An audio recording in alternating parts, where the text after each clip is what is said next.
எல்லா மீனையும் நான் வறுத்துட்டு காணாங்கத்தை மீன் எடுத்திருக்கேன். இங்கே பாருங்கள், வச்சானா சூப்பராக இருக்கும். வெறும் மிளகாத்தூள் நான் ஒரு 1.5 ஸ்பூன் போட்டுக்கிறேன். இந்த மீன் நாங்கள் டூருக்கு போனோம் பாருங்கள் பாம்பேயில், அங்கே நிறைய மசாலா போட்டு வறுத்து கொடுத்துருந்தாங்க. செம்ம டேஸ்ட்டாக இருந்தது.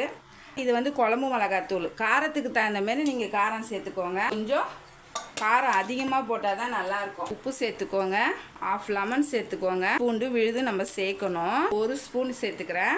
ஃபுல்லாக மசாலா தடவி வச்சிடலாம். மசாலா தடவியாச்சு நான் ஃப்ரிட்ஜில் வச்சுக்கிறேன். ஒரு 1/2 hour ஆச்சு ஊறினா தான் வந்து நல்லா டேஸ்ட் வந்து நல்லாயிருக்கும்.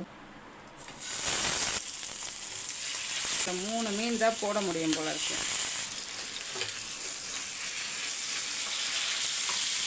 திருப்பி போட்டுட்டு இப்படி அழுத்தி விடணும். அப்போ தான் வந்து உள்ளே தண்ணி கிணி இருந்ததுனா கூட சொதன்னு இருக்காது. மீன்